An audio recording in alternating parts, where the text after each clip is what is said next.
We can cross live to New York and speak to Gordon Chang. He's written extensively on China and North Korea and is the author of the book, The Coming Collapse of China. Mr. Chang, thank you very much for joining us. We've heard in the past a lot of rhetoric coming out from China. I mean, this deal between the US and Taiwan, selling defensive weapons, it has to be pointed out, is nothing new. It didn't come as a surprise. So why do you think things are escalating now, if indeed you do think things are escalating?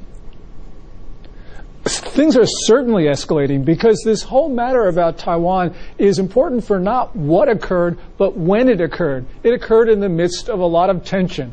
After Google, after Copenhagen, after all of these trade disputes. And although Beijing has canceled military ties in the past, they've been able to resume them. This time it may be more difficult to repair ties because the dynamics of the relationship are changing. So this really is important.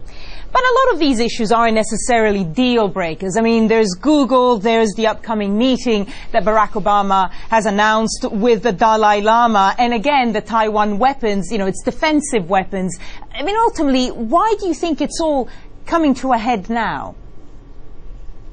There are a couple of reasons. Part of it is because Obama tried to be very conciliatory during his first year with the Chinese. He made a lot of rhetorical concessions that I don't think he really knew the significance of what he was saying. But the Chinese clearly had a very different take on what Obama said. And then Obama starts to do things that the Chinese didn't think that he would do. I think that it's really important right now because the Chinese are trying to force Obama into a box, and Obama is just not going to take it. So there's this frustration on the part of Beijing because they thought they had these understandings, and of course they didn't. And so that's, I think, a big part of the problem right now. And the Chinese are very aggressive and very proud and they think they own the century and the U.S. is in terminal decline. Well, guess what? It's not.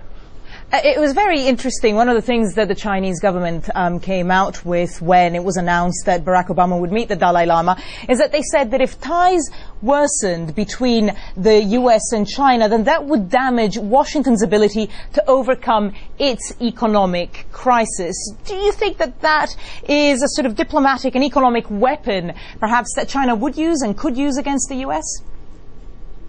Well, they've made these threats before, going back about 2 years, and they don't do it. And part of the reason they don't do it is because they know it doesn't work. In 2008, more than 90% of China's overall trade surplus related to sales to the U.S. And in 2009, China's export dependence on the U.S. actually increased. When China's exports declined 16.0% for the entire year, but exports to the U.S. declined only 12.5%. So the U.S. is becoming much more important to China's export-dependent economy. And, the Chinese know it. We don't know it. We think the Chinese have a lot of leverage over us, but they really don't. And that's the reason why they don't actually try to use these trade weapons, because they know it won't work. And if it doesn't work, then we're going to understand basically the fundamental nature of this relationship with China, where the U.S. has much more power than China does. And on a final point, Mr. Chang, the Dalai Lama still seems to be an incredibly potent symbol. I mean, just the fact that Barack Obama has said he will be meeting him later on this month seems to have sparked the anger of China. Why is the Dalai Lama still such a symbol in all of this? Well, people who live in democracies don't really fully understand the importance of words and symbols to autocrats. I think part of it is that the Dalai Lama is an extremely potent symbol for Beijing. And, even though he has said, the Dalai Lama, that he doesn't want independence from China, the Chinese keep on saying that he does. And I think that they do that because they know that they're not telling the truth, but because it is such an important symbol for the Chinese government. And that's why Dalai Lama meeting an American president is just so critical to the Chinese. Gordon Chang, we're going to have to leave it there. But Gordon Chang, author of The Coming Collapse of China, thank you very much for joining us on Al Jazeera. Thank you.